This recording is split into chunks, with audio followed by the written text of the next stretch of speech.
اعوذ باللہ من الشیطان اللعین الرجیم بسم اللہ الرحمن الرحیم الحمد للہ رب العالمین الصلاۃ والسلام علی اشرف الانبیاء والمرسلین سیدنا و نبینا و مولانا ابی القاسم محمد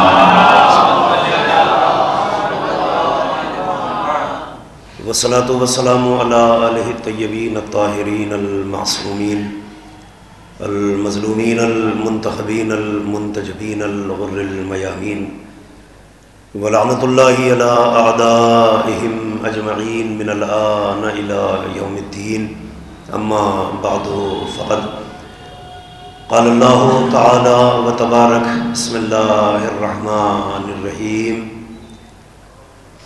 فَالْيَوْمَ نُنَجِّيكَ بِبَدَنِكَ لِتَكُونَ لِمَنْ خَلْفَكَ آیَةً صلوات پر محمد۔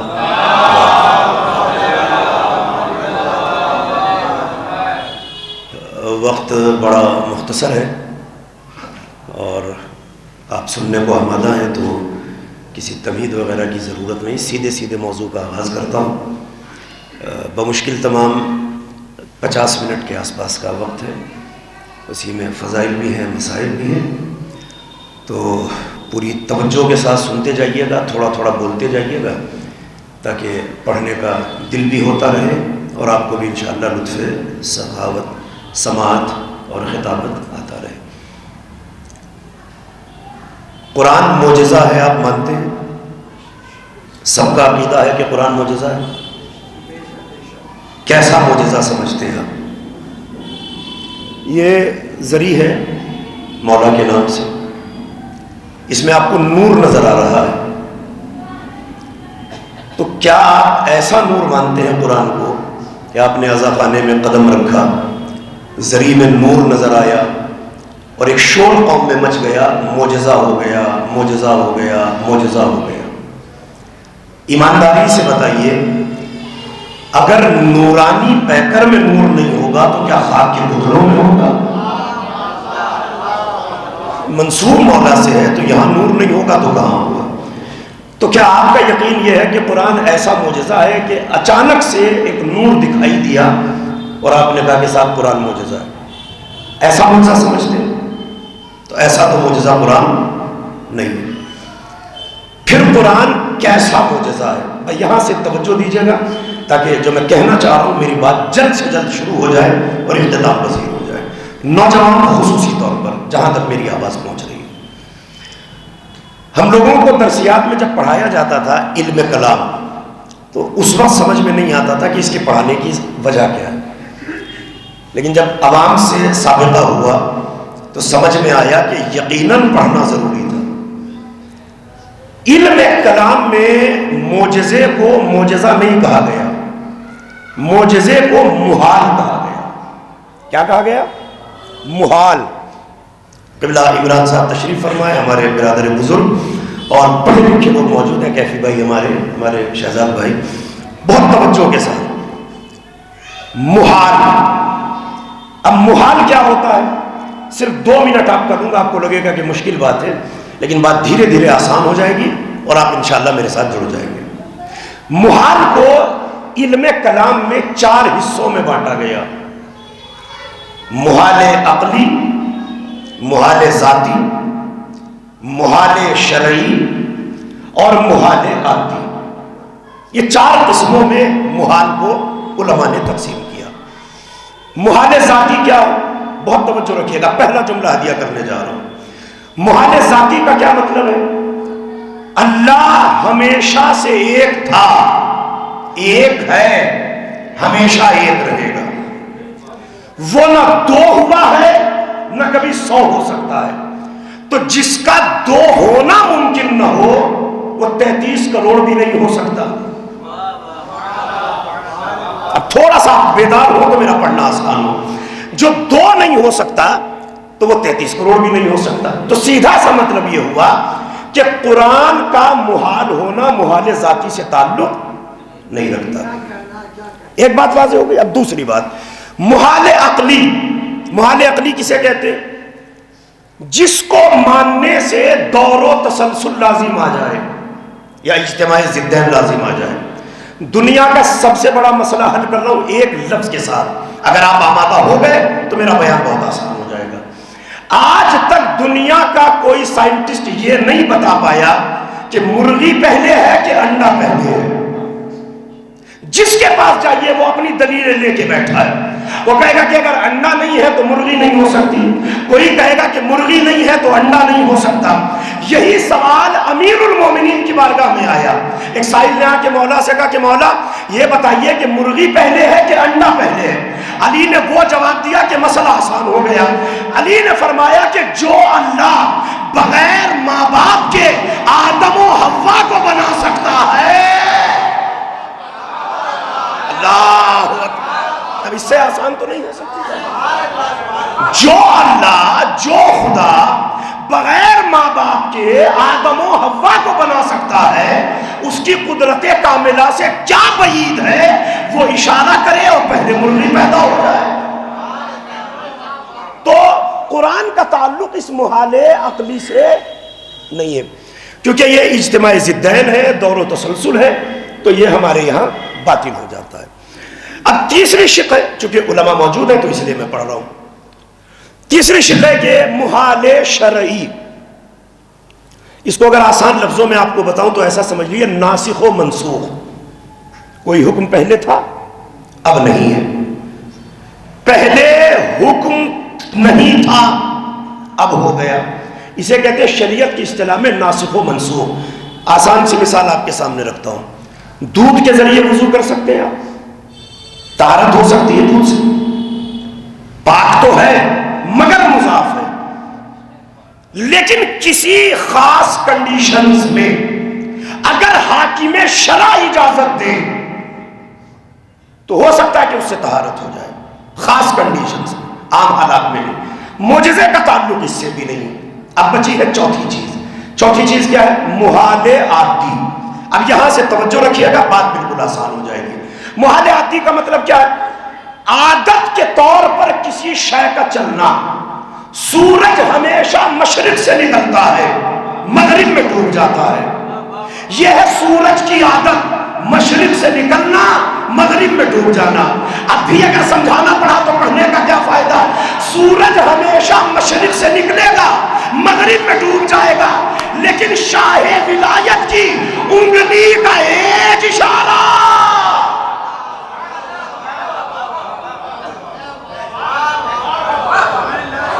اسے مغرب سے پلٹا سکتا ہے. یہ ہے محال عادی, عادت کا توڑ دینا, عادت کا بدل دینا. تو قرآن کا تعلق اسی اعجاز سے ہے. لفظیں وہی ہیں 26 جو ہمارے یہاں بولی جاتی ہیں, لیکن بس کمال قرآن کا یہی ہے کہ وہی الفاظ اگر اللہ استعمال کر لے تو قرآن بنتا ہے. ہم دن بھر بولتے رہے تو کوئی صحیح گفتگو بھی نہیں ہوتی. یہ ہمارے یہاں ہوتا ہے. تو معجزے کا تعلق ہے محال عادی سے. بات واضح ہو گئی؟ اب تھوڑا سا آپ کو سمجھاتا ہوں. قرآن معجزہ ہے. سورہ مبارکہ ہود کی آیت ہے, مشہور زمانہ آیت ہے. لو انا قرآنا سیرت بہ الجبال او کلما بہ الموتى او سیرت بہ الارض. 3 پیغام دیے قرآن نے اپنے وجود کے حساب سے. ابھی شہزاد بھائی چلتے چلتے ایک بات کر رہے تھے, وہ وہیں سے میرا ذہن مڑا اس بات کی طرف. لو انا قرآنا سیرت بہ الجبال او قطعت بہ الارض او کلما بہ الموتى. اس قرآن کے ذریعے اگر آپ چاہیں تو پہاڑوں کو ان کی جگہ سے چلا سکتے ہیں. یہ قرآن کا اعجاز ہے. اب یہ اتنا بڑا مجمع بیٹھا ہے ماشاءاللہ سے, سننے والے لوگ بیٹھے, سب کے سب حافظ قرآن بھی ہوں گے, قرآن پڑھنے والے بھی ہوں گے. ماہ مبارک آ رہا ہے, قرآن مجید کی بہار ہے, ہر آدمی قرآن کھولے گا. آپ سے کہا جائے کہ قرآن کے ذریعے پہاڑوں کو چلایا جا سکتا ہے. آج کل تو بڑی مشکلات ہو رہی ہیں. کوئی جگہ آپ خرید لیجئے, معلوم ہے کہ وہاں پتھر ہی پتھر ہے, چھوٹے موٹے پہاڑ وہاں پہ آپ نے محبت میں خرید لیا کہ چلو ایک اچھا سا ولا بنایا جائے, ایک اپارٹمنٹ بنایا جائے. اب اتنے پہاڑوں کو ہٹایا کیسے جائے, اتنے پتھر کو ہٹائیں کیسے؟ تو آپ نے ڈائنامائٹ لگایا, اس کو آگ لگائی, ڈائنامائٹ نے پہاڑ کو ریزہ ریزہ کر دیا. آپ کی جگہ سمتل ہو گئی، سپاٹ ہو گئی، مسطح ہو گئی، آپ کے بنانے کے لائق وہ جگہ آسانی سے دستیاب ہو گئی۔ تو صاحب اتنی زحمت کرنے کی کیا ضرورت ہے؟ مولانا عمران صاحب قبلہ بیٹھے، آپ کوئی پہاڑ خریدیے، کیفی صاحب کو لے جائیے، بڑی بہترین تلاوت کرتے ہیں، اور جا کے ان سے کہیے کہ مولانا یہاں بیٹھ کے قرآن کی تلاوت کرو، پہاڑ اپنی جگہ سے ہٹ جائے گا، ہم یہاں پہ اپنی بلڈنگ بنا لیں گے۔ تو ایک سورہ نہیں، پورا قرآن زندگی بھر پڑھتے رہے، اگر پہاڑ اپنی جگہ کو چھوڑ دیں تو کیا قرآن معجزہ نہیں رہا؟ حاجی صاحب، کیا قرآن معجزہ نہیں رہا؟ قرآن تو کہتا ہے اس کے ذریعے پہاڑوں کو چلایا جا سکتا ہے۔ آپ زندگی بھر پڑھتے رہے، قرآن نے جنبش تک نہ کی۔ کہ مولانا آپ کی سمجھ ہی میں نہیں آیا، قرآن لفظی اعتبار سے معجزہ ہے، مگر معنویت کے اعتبار سے یہ تمہارے ہاتھوں میں معجزہ نہیں، اہل بیت کے ہاتھوں پہ معجزہ ہے۔ اب بھی شاید بیدار نہیں ہوئے، یہ اہل بیت کے ہاتھوں پہ معجزہ ہے، اور یہ کوئی اپنا نہیں بتائے گا۔ میدان مباہلہ میں آ جاؤ، اگر نصارہ میدان چھوڑ کے چلے جائیں، یہی تو کہہ کے چلے،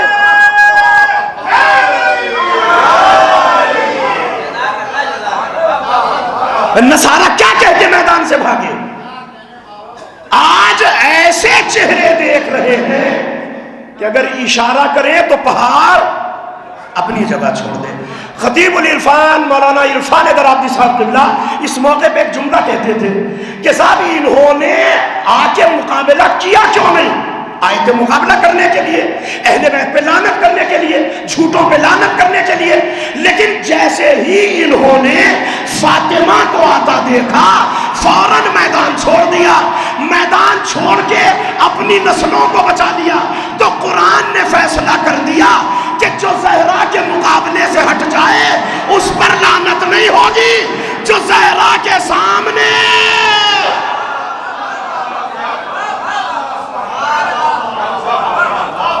چاہے اس زمانے کا ہو،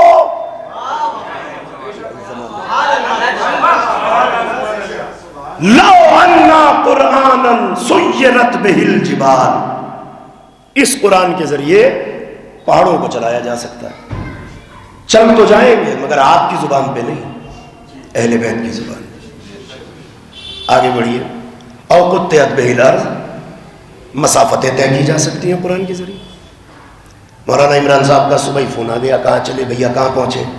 میں کہا آ رہا ہوں حضور، بس پہنچنے والا ہوں، یہاں پہنچ جانا، یہاں ادھر جانا، یہاں میں گاڑی لے کے کھڑا ہوا ہوں، یہاں سے میں آپ کو لے کے آ جاؤں گا۔ اتنی زحمت کرنے کی کیا ضرورت ہے؟ اتنا کہہ دیتے کیا، دو چار سورے تو تمہیں بھی یاد ہوں گے، کوئی سا ایک سورہ پڑھو، سہارنپور سے سیدھے تم دلی پہنچ جاؤ گے۔ ایک نہیں 10 سورے پڑھ جاؤ، اگر وہاں سے ایک قدم بھی آگے بڑھ جاؤ تو کیا قرآن معجزہ نہیں ہے؟ معجزہ ہے، مگر میری زبان پہ نہیں۔ تو کائنات میں کوئی ایسا بھی تو ہو کہ جو طی الارض کر کے زمانے کو بتائے کہ قرآن معجزہ ہے۔ مرنے والا مدائن میں تھا، اللہ اکبر، اب بھی آپ شاید نہیں پہنچے، سلمان محمدی مدائن میں تھا، علی مدینے میں تھے، بس سلمان نے پکارا، علی پہنچ گئے۔ اور زندہ مثال آپ کی آنکھوں کے سامنے کی ہے، ٹھوکر بعد میں لگتی ہے، دل میں نام پہلے آتا ہے، علی پکارنے سے پہلے۔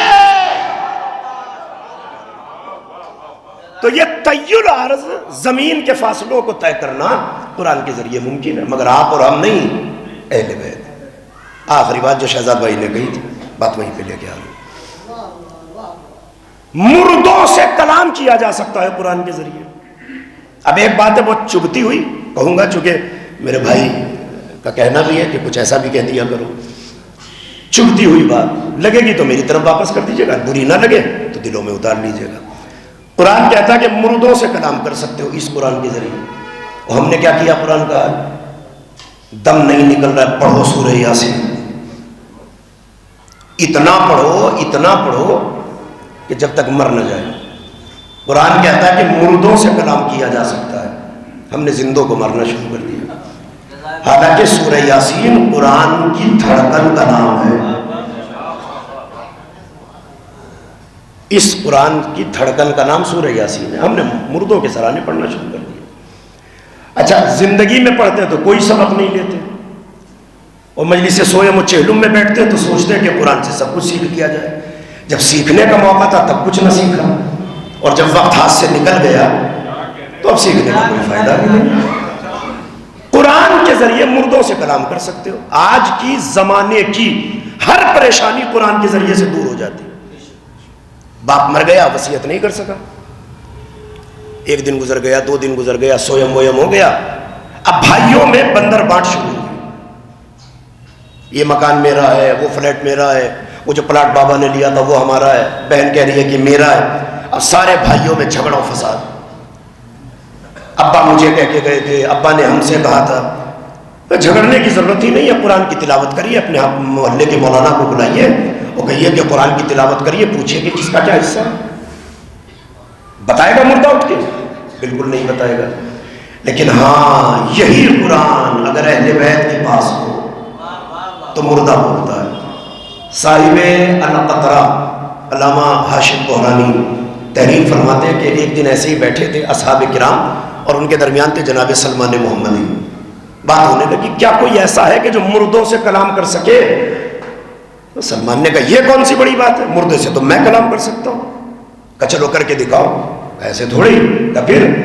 کہا اس کی اجازت سے جس کا اختیار موت پر بھی ہے, زندگی پر بھی ہے. میں آہستہ سے پڑھ گیا, اس کا مطلب یہ نہیں کہ جملے میں دم نہیں. کہا کیا مطلب؟ کا پہلے مولا کے پاس چلو, پھر جا کے مردے سے بات کریں گے. مولا آرام فرما رہے تھے, آئے سلمان صاحب کرام ساتھ ساتھ. ہاں سلمان کیا بات ہے؟ کہا مولا وہ مردے سے کلام کرنا ہے. کہا کوئی بڑی بات نہیں, قبرستان میں جاؤ, جا کے کلام کر لو. کہا مولا کروں کیسے؟ کہ میں جا کے, میں جملہ پڑھوں گا بہت آہستہ سے, ذمہ داری آپ کی بڑھا رہا ہوں, اور خصوصاً نوجوان اگر پہنچ گئے میری محنت کامیاب. کہ جا کے قبرستان کے دہانے پہ بس ایک جملہ کہہ دینا, تمہیں وصی برحق مصطفیٰ نے حکم دیا ہے. اللہ اکبر. وصی کیفی بھائی خصوصی توجہ, ایک مل جل کے سلوات پڑھیں عظمت محمد.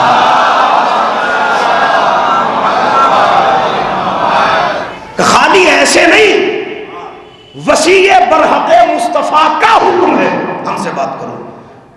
اب ادھر کوہنیاں چلی, ادھر دل کو اطمینان پڑا. آئے قبرستان کے کنارے پہ, آ کے سلمان کھڑے ہوئے, کہتے ہوئے تمہیں وصی برحق مصطفیٰ کا واسطہ, کھڑے ہو جاؤ, ہمیں تم سے بات کرنی ہے. ساری قبروں کے مردے کھڑے ہوئے. سلمان نے دیکھا کس کس سے بات کروں, ایک آدمی تو ہوں. کہا بھیا سب لیٹ جاؤ اپنی اپنی قبروں میں, یہ جو ہمارے سامنے ہے بس ہم اس سے بات کرنا چاہتے ہیں. اب سامنے والا مردہ سلمان کو دیکھتا ہے, سلمان اسے دیکھتے ہیں, گفتگو شروع ہوئی. سلمان کہتے بتاؤ بھیا مرتے وقت کیسا لگا؟ کہتے سلمان بڑا خطرناک مرحلہ تھا, موت بڑی تلخ تھی, بڑی کڑوی تھی, مگر کیا کہنا, ادھر موت کا فرشتہ آیا, ادھر آنکھوں کے سامنے, اللہ اکبر, ادھر آنکھوں کے سامنے میرے مولا کا چہرہ آیا. اب موت کی تلخی آسان ہو گئی. اے نفرسی, جملہ مکمل ہوا. کہتا میرا گھوڑا کہاں ہے؟ سلمان نے کہا اچھا جب مر گئے تو پھر کیا ہوا؟ کہا غسل و کفن ملا, دفنایا گیا, قبر میں اتارا گیا, مگر وہی جو میرے مولا نے ارشاد فرمایا تھا, یا ہارا حمدان من یمت فی المشرق والمغرب لم یمت الا یرونی قبلا. اے حادث حمدانی, چاہے کوئی مشرق میں مرتا ہو یا مغرب میں مرتا ہو, وہ تب تک نہیں مرتا کہ جب تک مجھے آنکھوں کے سامنے نہ دیکھ لے. میں قبر میں اترا, میرا مولا میری بالی پہ کھڑا ہوا تھا, مولا کا دیدار ہوا, قبر کی منزل آسان ہو گئی. کا پھر وہ کہتا اے نفرسی, وہ جملہ کا. پھر سلمان نے تیسرا سوال کیا, جب سوال و جواب ہوئے تب کیسا لگا؟ کہ سوال بڑے خطرناک تھے, حالانکہ ہم بچپن سے جانتے تھے, لیکن جب قبر میں اترے تو فرشتوں کو دیکھ کے ہماری حالت خراب ہو گئی, مگر ادھر سے مولا کی آواز آئی, کہہ دے کہ اللہ میرا رب ہے, محمد میرا نبی ہے, میرا مولا میرا امام ہے. اے نفرسی, میرا گھوڑا کہاں ہے؟ سلمان نے کہا ٹھیک ہے تم قبر میں جاؤ, میں اپنے مولا کی بارگاہ میں جاتا ہوں. مجمع تتر بتر ہوا, سلمان سر کھجاتے ہوئے مولا کی بارگاہ میں آئے.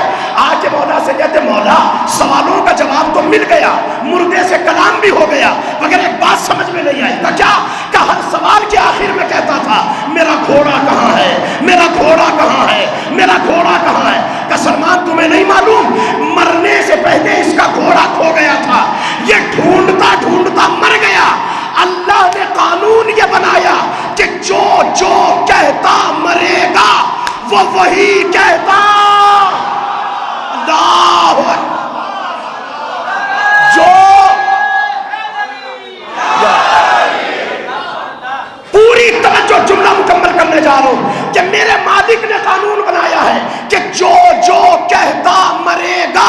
وہ قبروں سے وہی کہتا اٹھے گا۔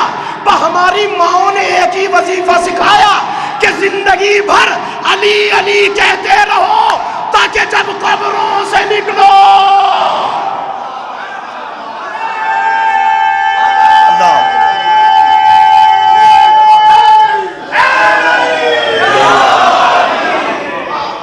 ایک صلوات اور پڑھیں مل جل کے عظمت کا۔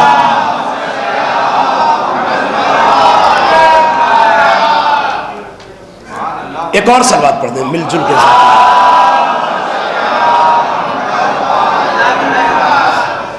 30-32 منٹ اور بچا ہوا ہے، بس وقت کتنی تیزی سے نکل گیا مجھے بھی محسوس نہیں ہوا۔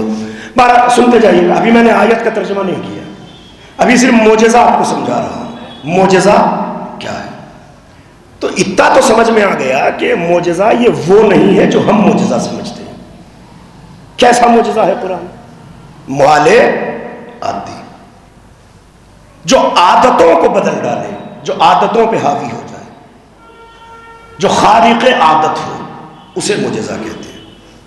ایک بات ہو گئی، اب بڑھیے قرآن کی آیت کی طرف جو میں نے تلاوت کی ہے، سورہ یونس میں ہے، ابھی بھی ترجمہ نہیں کروں گا، تھوڑی سی بات آگے بڑھاتا ہوں تاکہ آیت کا لطف آپ کو آ جائے۔ وقت ہوتا تو مکمل تفصیل آپ کو دیتا، بہرحال جتنا بھی موقع ہے اسی میں کوشش کرتا ہوں۔ یہ ہوا کیا؟ فَالْيَوْمَ نُنَجِّيكَ بِبَدَنِكَ لِتَكُونَ لِمَنْ خَلْفَكَ آیَةً، آج ہم تیرے بدن کو نجات دے دیں گے تاکہ تو آنے والوں کے لیے نشانی بن جائے، ایک پیرامیٹر بن جائے، ایک آیت بن جائے، ایک علامت بن جائے۔ یہ قرآن کی آیت کا ترجمہ ہے۔ یہ ہے کیا؟ یہ ایسے سمجھ میں نہیں آئے گا، تھوڑا سا، چونکہ دلی کا مجمع ہے، سب ماشاءاللہ پڑھے لکھے لوگ ہیں، بزرگ میرے موجود ہیں، نوجوان دوست موجود ہیں، علماء کرام تشریف فرمائیں، تو ایسے ماحول میں نہ پڑھا جائے گا تو پھر کہاں پڑھا جائے گا؟ کیونکہ ایسا مخلوط مجمع جلدی سے دستیاب نہیں ہوتا۔ ایک ہی ٹائپ کا مجمع ملتا ہے تو ہم لوگ ایک ہی طرح کی مجلس سے پڑھتے ہیں، لیکن جب اس طرح کا مجمع مل جائے تو پھر پڑھنے کی بھی طبیعت ہوتی ہے۔ بہت توجہ رکھیے گا۔ 18، 19، 20 اور 21ویں صدی میں، لگاتار 4 صدیوں میں سائنس ایک علم کا سیلاب لایا، اور اس سیلاب اور اس کے دھارے پر جتنی پرانے مذہبوں کی مذہبی کتابیں تھیں وہ اس کے دھارے پہ بہتی چلی گئی۔ نہ توریت کا آج اصلی وجود ہے، نہ انجیل کا آج اصلی وجود ہے، نہ زبور کا آج اصلی وجود ہے، یا اور جو صحیفے اللہ نے اتارے وہ سارے کے سارے صحیفے چاہنے والوں نے بدل ڈالے۔ تو بدلنے کا نتیجہ یہ ہوا کہ سائنس کے انکشافات اپنی جگہ پہ مضبوط تھے، مذہبی کتابیں کمزور تھیں، تو اس کے دھارے پہ بہتی چلی گئی، کوئی سائنس کے دھارے کو روک نہیں سکا۔ لیکن اکلوتی کتاب ہے قرآن مجید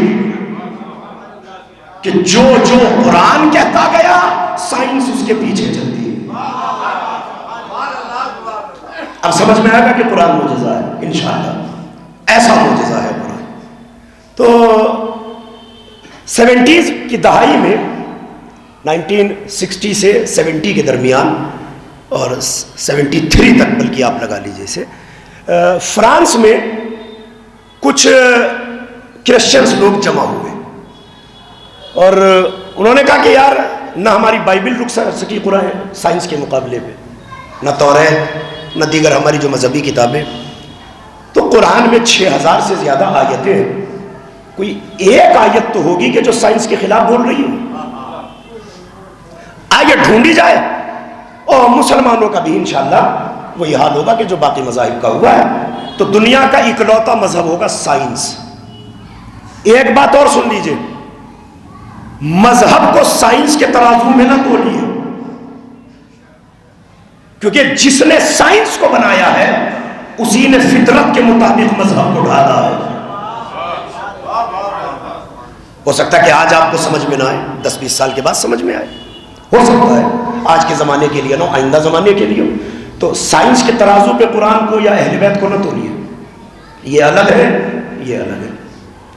تو کیسا پتہ کیسے چلے؟ تو 60 سے زیادہ سائنٹسٹ الگ الگ زبانوں کے فرانس میں جمع کیے گئے، اور ان کو ان کی زبان میں قرآن کا نسخہ دیا گیا کہ آپ اس کو غور و فکر کے ساتھ پڑھو، ایک آیت ڈھونڈو کہ جو سائنس کے خلاف ہے، تو پھر ہم دنیا میں شور مچا دیں گے کہ قرآن اللہ کی کتاب نہیں ہے، یہ بھی غلط کتاب ہے۔ سب لگ گئے۔ اب 6 7 8 مہینہ گزر گیا، لگاتار پڑھتے پڑھتے کسی کو کچھ نہیں ملا۔ آخر میں ایک سائنٹسٹ چلایا، انہوں نے کہا خبردار، آیت مل گئی، قرآن غلط کہہ رہا ہے، چونکہ یہ سائنس کے مقابلے پہ جا رہی ہے آیت۔ تو اس ٹیم کا ہیڈ تھا، وہ اس کے پاس آیا، اس نے کہا کون سی آیت ہے؟ اس نے یہ آیت دکھائی، کہنے لگے میں یہ آیت آپ کے سامنے پیش کر رہا ہوں، یہ آیت قرآن کی سائنس کے خلاف ہے۔ کہا کیسے؟ کہ دیکھیے کوئی بھی انسان مرنے کے بعد، جو میڈیکل سائنس کہتی ہے، میں وہ بات آپ سے کر رہا ہوں، پہلے دن میت ٹھیک ٹھاک رہتی ہے، قبر میں دوسرا دن آئے میت پھولنے لگتی ہے، تیسرا دن آتا ہے اللہ ایسے کیڑوں کو پیدا کرتا ہے جو بدن پھٹتا ہے تو آہستہ آہستہ وہ دیمک کی طرح اس بدن کو کھا جاتے ہیں، ہڈی بچتی ہے، اور انتہا ہے کہ 12 سال کچھ مہینے کے آس پاس اگر مٹی سے بدن ٹچ ہو رہا ہے تو ہڈیوں کا بھی نام و نشان مٹ جاتا ہے۔ یعنی کل ملا کے یہ کہ 12-13 سال میں انسان کا قصہ تمام ہو جاتا ہے، اور جو پانی میں مرا ہو تو اس کا تو نام و نشان اور جلدی مٹ جائے گا، چونکہ پانی میں گلانے کی صلاحیت زیادہ ہوتی ہے۔ میں کہا ٹھیک ہے، بات کس کی ہو رہی ہے؟ تو سائنٹسٹ نے کہا کہ یہ جو سورہ یونس کی 92 نمبر کی آیت ہے، جو میں آپ کے سامنے بھی پڑھ چکا ہوں، فَالْيَوْمَ نُنَجِّيكَ بِبَدَنِكَ لِتَكُونَ لِمَنْ خَلْفَكَ آیَةً۔ آج یہ خطاب ہے اللہ کا فرعون سے۔ اللہ فرعون سے کہتا ہے کہ آج ہم تیرے بدن کو بچائیں گے۔ اللہ اکبر، زندہ کو نہیں، مرنے کے بعد، تاکہ تو آنے والوں کے لیے نشانی بن جائے۔ وہ کہا صاحب آیت مل گئی، قرآن نے غلط کہا۔ تو چونکہ جاہلوں کا ٹولہ نہیں تھا، پڑھے لکھوں کا ٹولہ تھا، انہوں نے کہا نہیں ایسے ہم الزام نہیں لگا سکتے۔ کہا پھر؟ کہا پہلے تلاش تو کرو کہ یہ فرعون تھا کون، کہاں رہتا تھا۔ تو ایک سائنٹسٹ بولا کہ میری معلومات کے حساب سے، آج کے حساب سے اگر دیکھا جائے تو فرعون 3000 سال پہلے ایگزسٹ کرتا تھا۔ کتنے پہلے؟ 3000 سال پہلے۔ کہاں رہتا تھا؟ انہوں نے کہا کہ ایجپٹ میں رہتا تھا، نام اس کا مصر ہے، پرانا نام ایجپٹ آج کہا جاتا ہے۔ کہ وہ ایجپٹ میں رہتا تھا، وہاں کا فیرو تھا، فرعون اس کا نام تھا، سارے بادشاہوں کو وہاں فرعون کہا جاتا تھا۔ کہ پھر؟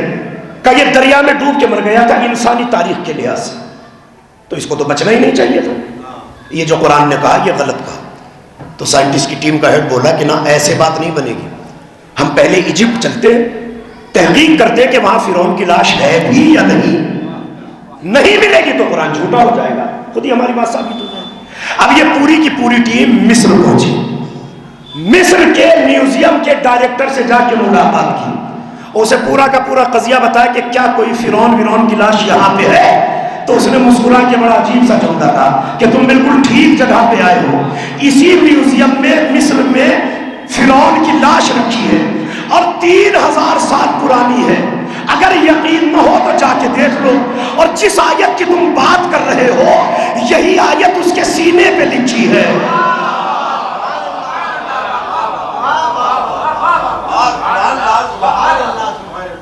دیکھیے میں جس فلو میں پڑھ رہا ہوں یہ میٹر اس طرح پڑھے نہیں جاتے، آدمی کی زبان لکنت کرنے لگتی ہے، آپ کی سماعت کو بھی داد اور آپ کے حسن سماعت کو بھی داد، لیکن یہ جملہ سنبھالیے گا جس کے لیے ساری زحمت آپ کو دی۔ تو انہوں نے کہا نہیں ہم ایسے نہیں مانیں گے، ہو سکتا ہے کہ تم نے کچھ اپنے حساب سے کچھ کام وام کیا ہو، تم کہہ رہے ہو کہ فرعون کی لاش ہے، ہم نہیں مانتے، ہم ریسرچ کریں گے کہ یہ ہے فرعون یا نہیں۔ انہوں نے کہا ٹھیک ہے کر لیجیے، منظوری مل گئی۔ لائف سائنس کے ایکسپرٹس بلائے گئے، ان سے کہا گیا کہ اس کی ایج کا اندازہ لگاؤ کہ یہ کتنے سال کا ہے۔ اب ڈی این اے وغیرہ سب کچھ لے لیا گیا، سب کچھ اکٹھا کیا گیا، مہینے 1.5 مہینے کے بعد اس ٹیم نے یہ اعلان کیا کہ یہ لاش 3000 سال پرانی ہے، ہم نہیں جانتے فرعون ہے یا کون ہے، مگر لاش 3000 سال پرانی ہے، مگر کمال یہ ہے کہ یہ صحیح و سالم ہے، نہ اس پر کوئی کیمیکل لگا ہے، نہ کوئی مسالہ لگا ہے، کوئی قدرتی طاقت ہے کہ جو اسے محفوظ رکھے ہے۔ کوئی قدرتی طاقت ہے، کوئی قدرتی طاقت ہے جو اسے محفوظ رکھے۔ ابھی بھی آپ نہیں پہنچے، فرعون تھا کون؟ موسیٰ کا دشمن، اللہ کا دشمن۔ اما جو اللہ اپنے دشمن کو مرنے کے اتنے سال بعد محفوظ رکھ سکتا ہے، وہ وقت کا ایمان۔ اللہ اکبر۔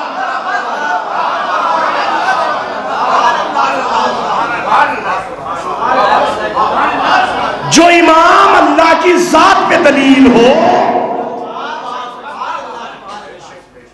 استغفر اللہ، وہاں تو زندگی ختم بھی نہیں ہوئی، فرعون تو ہلاک ہو چکا تھا، امام تو الحمدللہ زندہ۔ تو جو اپنے دشمن کو مرنے کے بعد سلامت رکھ سکتا ہے۔ حاجی جی آپ تو زیارت کر کے ابھی ابھی پہنچے، تازے تازے ظاہر ہیں، حاجی ہیں، مقام امام زمانہ پہ ساتھ ساتھ تھے، چچا بھی تھے ہمارے ساتھ۔ میں ہر آدمی کو یہی بتاتا ہوں کہ آپ ان مقامات پہ آئیے تو یہاں سے کچھ لے کے جائیے، یہ معرفت میں اضافہ ہونا ضروری ہے۔ زری کو چھو لینے سے آدمی ظاہر نہیں بنتا، صاحب زری کو پہچان کے ظاہر بنتا ہے۔ اس کے لیے کربلا جانے کی ضرورت نہیں، حسین کو یہاں پہچانو، یہیں پہ حاجی و ظاہر ہو۔ کوئی جائے وہاں جا کے بھی نہ پہچان پائے تو خالی لکھا تو جائے گا کہ کربلا گیا، لیکن معرفت میں ایک لفظ کا بھی اگر اضافہ نہیں، کوئی فائدہ نہیں۔ ثواب آپ اپنی جگہ ہے، ثواب تو اللہ ہر بات پہ دے دیتا ہے، وہ تو بہانے ڈھونڈتا ہے کہ ثواب کا بہانہ چاہیے، تو ثواب کوئی مسئلہ نہیں ہے، پہچانیے۔ زندہ بھی ہے، اس کے وجود پہ دلیل بھی ہے، پھر کس بات کا تعجب ہے کہ اللہ زندہ نہیں رکھ سکتا؟ جو مردے کو سلامت رکھ سکتا ہے وہ زندہ کو سلامت کیوں نہیں رکھ سکتا؟ کوئی بہت بڑی بات نہیں۔ 12 کہتے ہیں کہ صاحب یہ بالکل 3000 سال پرانی لاش ہے، کوئی کیمیکل نہیں ہے، کوئی مسالہ نہیں ہے، کوئی دنیاوی طاقت نہیں ہے، کوئی الوہی طاقت ہے کہ جو اسے سلامت رکھے۔ چلے تھے کیا کرنے؟ قرآن میں عیب نکالنے، لیکن پڑھے لکھے لوگوں نے قرآن پڑھا، معرفت میں اضافہ ہوا۔ اب یہاں سے اس ٹیم کا نظریہ بدلا۔ میں پوچھا بھائی یہ بتاؤ کہ قرآن کون سی زبان میں اترا ہے؟ تو بتانے والوں نے بتایا کہ عربی میں اترا ہے۔ عربی کہاں؟ جو مکہ معظمہ میں بولی جاتی ہے وہ زبان۔ یہ پوری کی پوری ٹیم مکہ معظمہ پہنچی، انہوں نے 2 سال تک عربی سیکھی، بازاروں میں پھرے، جب عربی سمجھنے کی صلاحیت آ گئی پھر قرآن کو پڑھا۔ اب اس کے بعد اس ٹیم کا ہیڈ تھا جس کا نام تھا مورس بکائی، نام یاد رکھیے گا، مورس بکائی، فرانسیسی نیم ہے، تھوڑا سا پروننسیشن میں گڑبڑ ہوتی ہے، مورس بکائی۔ اب اس نے کتاب لکھی بائبل سائنس اینڈ قرآن، اس میں ایک جملہ لکھتا ہے کہ قرآن پڑھ کے مجھے پتا چلا ہم کہے کہ سائنٹسٹ ہیں، اس سے بڑا کون ہوگا کہ جس نے یہ پوری دنیا بنائی ہے۔ ہم اس میں عیب نکالنے چلے تھے، اس نے ہمیں بونا ثابت کر دیا۔ اور اتنا پڑھنے کے بعد اس نے ایک اعلان کیا، میں اپنی ٹیم کے ساتھ اعلان کرتا ہوں کہ ہم سب کے سب مسلمان ہیں۔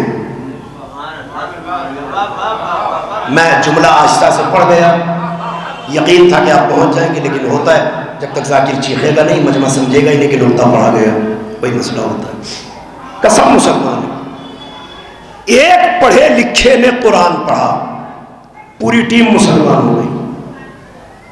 کچھ ایسے بھی ہیں کہ دن بھر رٹتے ہیں،